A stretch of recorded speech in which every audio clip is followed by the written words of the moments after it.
analyst and former assistant U.S. attorney for the Southern District of New York, Elie Honig. Let's start with Georgia. Well, there's a lot going on here, obviously. There haven't been a lot of developments since Judge McAfee ruled, and then we have this. Does this surprise you? No, it doesn't surprise me because we knew the case was going to be appealed. We knew that the Court of Appeals had agreed to take the case. They did not have to do this. What was surprising was yesterday's announcement when the Court of Appeals said, OK, trial court, while we're taking this case over the next several months, everything stops down there. And as Zach pointed out, this is an important point.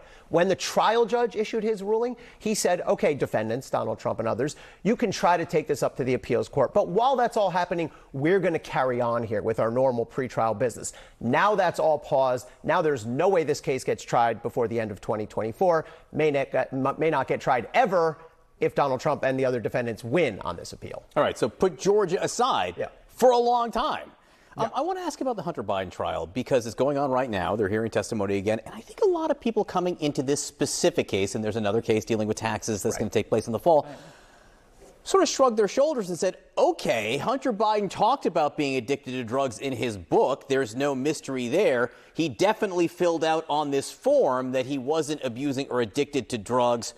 What's this about? This is cut and dry. But all of a sudden, now that there's testimony here, it seems like people are looking at this and saying, you know what, there's the possibility that he gets through this. It's an interesting case of when the prosecution's case seems simple and straightforward at first, but the defense does a good job of pointing out potential holes, potential loopholes. First of all, important that people understand what the charge is here, because ordinarily, as a prosecutor, you can't just pour in evidence that the person's an addict just to make them look bad or make them look immoral or something like that. The crime that is charged here really is two parts. Had a gun while an addict, and then related to that lied on the form to get a gun by saying he's not an addict.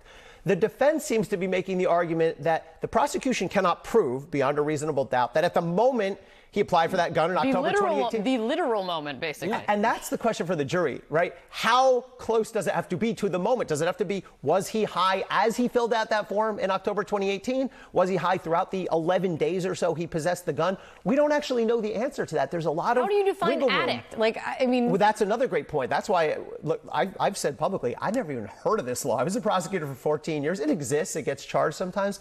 But it was seen as a law that we just didn't use. I didn't even know about it because who's to define what is a quote-unquote addict? It's sort of based on outdated notions of addiction, I think. So combine the defense trying to define this incredibly narrowly, like the moment the pen hits the paper, with the fact you're in Delaware. Exactly. I think, look, what is happening here is what we sometimes call jury nullification. You're not allowed as a defense lawyer to stand in front of a jury and say, folks, this case is bogus, you should throw it out. But you can certainly suggest that to a jury, and a jury has the power to do that. And I think what Hunter Biden's team is trying to do here is give the defense a hook. Give the jury a reason to say, we don't like this case, we're going to hang her, we're going to go not guilty. Is that what is behind the cross-examination of the guy who sold the gun and having him admit that he likes to upsell people? It doesn't seem related to was he high or wasn't he high? Is that what this gets to? Yeah, I think it's in one sense it's standard impeachment of a witness where you say, well, what you said in the grand jury is inconsistent with what you say here. But you look, if you're the defense lawyer, you want the jury to be ticked off at the prosecution. You want the jury to be disbelieving of the prosecution's case. And if you can expose a hole in testimony, even if it doesn't go to the core of the crime, that can still inure it to your benefit as a defendant. In talking about what we might see today, talk about a fraught witness, for lack of a better word. The widow of Beau Biden, who had a relationship with Hunter Biden, which is obviously something that's very complicated for the Biden family. And when you looked at the witness list before the case and you saw this, you're like, oh, this is tough for Hunter Biden. She's going to testify that he was using drugs during the relationship.